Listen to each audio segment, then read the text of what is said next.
सुगंधा और उसकी सास कांता के बीच एक अजीब सी जंग रहती थी।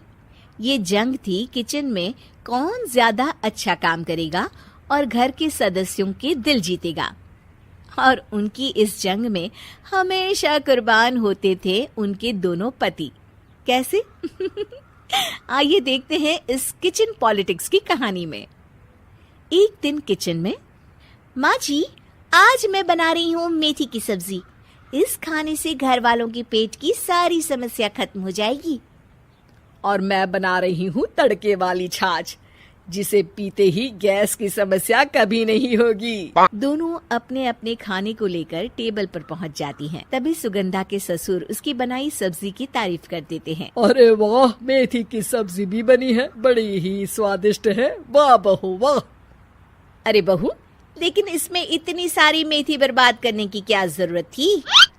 देखिए माँ जी, ये तो वो मेथी है जो आप रात में भिगोकर सुबह उसका पानी पीती हैं, और जो मेथी फेंक देती हैं उसी से मैंने ये सब्जी बनाई है। अरे वाह बहू, तुमने तो बड़ा ही समझदारी का काम किया।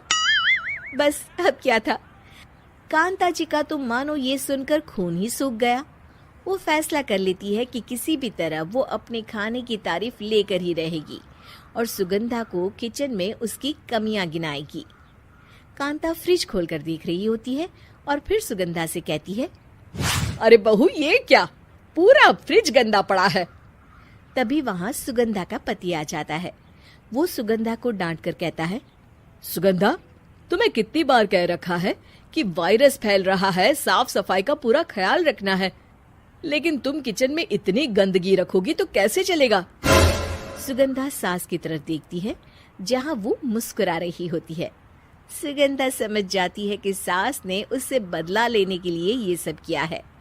दोनों रात के खाने की तैयारी में लग जाती हैं। दोनों ना एक दूसरे की तरफ देखती हैं और ना ही एक दूसरे से बातें करती हैं। रात को खाने की टेबल पर एक एक कर दोनों कई तरह के अलग अलग व्यंजन टेबल पर लगा देती हैं और अपने अपने पति के पास जाकर खड़ी हो जाती हैं। अरे खाइए जी खाइए, मैंने बड़ी मेहनत से बनाया है। प्लेट में वो खाना डालती हैं। सुगंधा भी दोनों की प्लेट में खाना डालते हुए कहती है, बड़ी ही मेहनत लगी है इस खाने को बनाने में। हाँ, दोनों को ना चाहते हुए भी सारा खाना खाना पड़ता है। कहीं दही तो कहीं मलाई तो कहीं मसाला। और इन सब के बाद दोनों बड़ी ही मुश्किल से अपने कमरे में सोने जाते हैं। लेकिन अगली सुबह सुगंधा का पति चिल्ला रहा होता है, हाय रे, हाय मेरा तो पेट खराब हो गया। हाय माँ, बहुत दर्द हो रहा है। तो वहीं कांता के कमरे से भी कुछ ऐसी ही आवाज आने लगती है। हे भगवान, इस सास बहू की लड़ाई हमारी जान लेकर रहेगी। जाओ कोई डॉक्टर को बुला कर लाओ। डॉक्टर आते हैं। दोनों को देखकर कांता और सुगंधा से कहती हैं, देखिए, आप दोनों इन्हें खाने में हल्का ही दीजिएगा।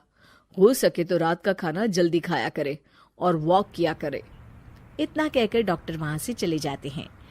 जिसके बाद एक बार फिर से दोनों बहुएं किचन में जाती हैं और खाना बनाने में लग जाती हैं। रात में खाने के टेबल पर दोनों एक बार फिर से खाना लगाने लगती है। पापा जी, मैंने ये पतली मूंग की दाल की खिचड़ी के साथ ये पापड़ और पुदीने की चटनी भी बनाई है। अरे बहू, अभी अभी बेचारे पेट की बीमारी से गुजरे हैं। इतना भारी खाना तो डॉक्टर ने भी मना किया है ना। देखिए, मैंने आप दोनों के लिए सूप बनाया है। और दोनों उन लोगों की प्लेट में खाना डालने लगती हैं। तभी दोनों एक साथ बोल पड़ते हैं, बस करो, हमें माफ करो, हमें नहीं खाना इस घर में ना खिचड़ी और ना ही सूप। हम इंसान हैं, एक वक्त में एक ही खाना खा सकते हैं।